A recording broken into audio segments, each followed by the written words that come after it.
salah. Dia Intinya lapangan polinya rumah ini. Nah,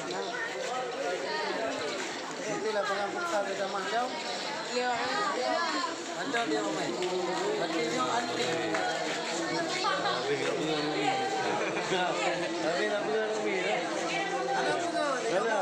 Wawancara masalah lapangan. Lapangan. Apa? Kamu lah lapangan poli. Ateli itu baru lapangan kerja ya. Oh iya. Oh keren ya.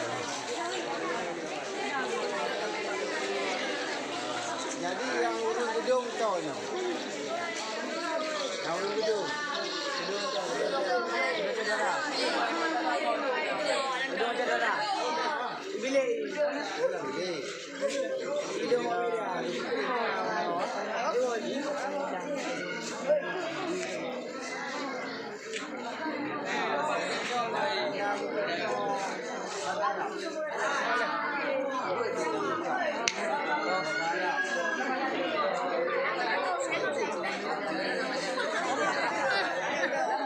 Jadi itu yang gaji 3 bandara, 3 Kalau ya.